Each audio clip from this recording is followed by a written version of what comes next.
ನೋಡಿ ಯತ್ನಾಳ್ ಅವ್ರು ಏನಾದರೂ ಹೇಳ್ತೀರ, ನೋಡಿ ಯತ್ನಾಳ್ ಅವ್ರು ಏನಾದರೂ ಹೇಳಿ, ನಿನ್ನೆ ಅವ್ರ ಸ್ಟೇಟ್ಮೆಂಟನ್ನು ನೋಡಿದೆ, ಎಲ್ಲೋ ಹೋಯ್ತು ಅವ್ರ ಉಗ್ರ ಪ್ರತಾಪ್ ಅವತಾರ ಅದು ಇದು. ನೀವು ಇದ್ರಲ್ರಿ ಆಡಳಿತದಲ್ಲಿದ್ದಾಗ ನೀವೇ ತಾನೇ ಹೇಳಿದರು ಯಡಿಯೂರಪ್ಪ ಅವ್ರ ಪಿ ಎ ದುಬೈನಲ್ಲಿ ವಿಜೇಂದ್ರ ಅವ್ರು ಯಾಕೆ ಪದೇ ಪದೇ ಹೋಗ್ತಾರೆ, ಯಡಿಯೂರಪ್ಪ ಅವ್ರಿಗೆ ಇಳಿಸಿದ್ದು ಮಾಡಿದ್ದು ಕತೆಗಳು ನೀವೇ ಹೇಳಿದ್ರಲ್ಲ. ನೀವೇನು ಮಾಡಿದ್ರಿ ಅವಾಗ? ನೀವು ಯಾಕೆ ಸಾಕ್ಷಿಗಳು ಕೊಟ್ಟಿಲ್ಲ? PSI ಹಗರಣದ ಬಗ್ಗೆ ಇರ್ಬೋದು, ನಾನೆಷ್ಟು ಮಾತಾಡಿದ್ದೀನಿ, ನನಗಿಂತ ಜಾಸ್ತಿ ಅವ್ರು ಮಾತಾಡಿದಾರ ಇಲ್ಲ ಹೇಳ್ಬಿಡ್ರಿ.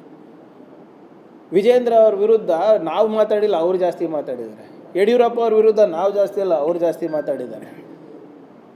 ಅವಾಗೇನು ಸಾಕ್ಷಿಗಳು ಕೊಟ್ಟಿದ್ರಿ? ಅಟ್ಲೀಸ್ಟ್ ನಾವು ಏನೇನು ಹೇಳಿದ್ದೀವಿ ಅದೆಲ್ಲನೂ ಕೂಡ ಸಾಕ್ಷಿ ಸಮೇತವನ್ನು ಕೊಟ್ಟು ಅದು ತನಿಖೆಯನ್ನು ನಡೆಸಿದ್ವಿ. ನೀವು ಸರ್ಕಾರದಲ್ಲಿದ್ದಾಗ ಏನು ಮಾಡಿದ್ರಿ ಯತ್ನಾಳ್ ಅವರೇ? PSI ಹಗರಣ ನಿಮ್ಮ ಕಣ್ಣೆದುರಿಗಾಯಿತು, ಬಿಟ್ಕಾಯಿನ್ ಹಗರಣ ನಿಮ್ಮ ಕಣ್ಣೆದುರಿಗಾಯಿತು.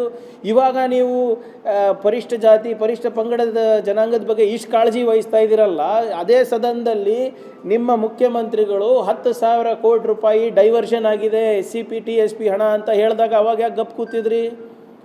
ಗಂಗಾ ಕಲ್ಯಾಣ ಯೋಜನೆಯಲ್ಲಿ ಹಗರಣ ನಡೆದಾಗ 4 ಜನ ಅರೆಸ್ಟ್ ಆದಾಗ ವಿಧಾನಸೌಧ ಪೊಲೀಸ್ ಸ್ಟೇಷನ್ನಲ್ಲಿ ಅವಾಗ ಯಾಕೆ ಗಪ್ ಕೂತಿದ್ರಿ?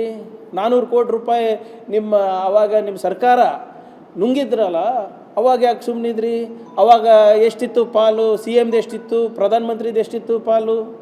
ಇವಾಗ ನೀವೇನೇನು ಪ್ರಶ್ನೆಗಳು ಕೇಳ್ತಾ ಇದ್ರೆ ಅವಾಗ ಯಾಕೆ ಕೇಳಿಲ್ಲ ನೀವು? ಅಥವಾ ಗೊತ್ತಾದ ಮೇಲೂ ನೀವೇನು ಮಾಡಿದ್ರಿ? ನೈತಿಕತೆಯಿಂದ ನೀವು ರಾಜೀನಾಮೆ ಕೊಡ್ಬೋದಾಗಿತ್ತಲ್ಲ, ಇಂಥ ಸರ್ಕಾರದಲ್ಲಿ ನಾನು ಇರೋದಿಲ್ಲ ಅಂತ ಮಾಡಿದ್ರ?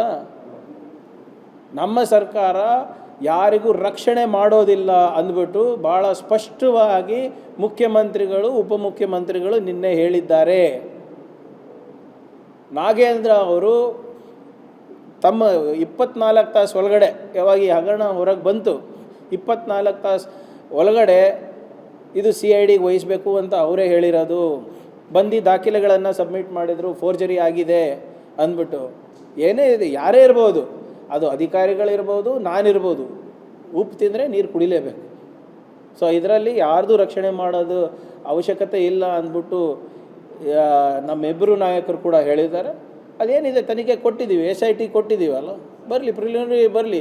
ಈಗ ಬ್ಯಾಂಕ್ ಟ್ರಾನ್ಸಾಕ್ಷನ್ನು ಟ್ರೇಸೇಬಲ್ಲು, ಒಂದು ಬ್ರಾಂಚಿಂದ ಇನ್ನೊಂದು ಬ್ರಾಂಚಿಗೆ ಹೋಗಿರೋದು ಟ್ರೇಸ್ ಆಗಿದೆ, ಆ ಬ್ರಾಂಚಿಂದ ಇನ್ನೊಂದು ಯಾವುದೋ ಹೈದರಾಬಾದ್ ಬ್ರಾಂಚು ತೆಲಂಗಾಣ ಬ್ರಾಂಚಿಗೆ ಹೋಗಿರೋದು ಟ್ರೇಸ್ ಆಗಿದೆ, ಅಲ್ಲಿಂದ ಕೆಲವು ಕಂಪ್ನಿಗಳಿಗೆ ಹೋಗಿದೆ ಅಂತ ಟ್ರೇಸ್ ಆಗಿದೆ, ಕೆಲವು ಒಂದು 28 ಕೋಟಿ ವಾಪಸ್ ಬಂದಿದೆ ಅಂತ ಏನೋ ಹೇಳ್ತಾ ಇದ್ದಾರೆ. ಸೊ ಅವೆಲ್ಲ ನೋಡೋಣ ಏನಾಗುತ್ತೆ, ಬರಲಿ. ಆಮೇಲೆ ಇದೆಲ್ಲ ಯಾರು ಮಾಹಿತಿ ಕೊಡ್ತಾ ಇರೋದು? ನೇರವಾಗಿ ಸರ್ಕಾರನೇ ನಿಮ್ಗೆ ಕೊಡ್ತಾ ಇರೋದು. ಏನು ಮುಚ್ಚುಮರೆ ಏನಿಲ್ಲ ಅಲ್ಲ ಇದರಲ್ಲಿ.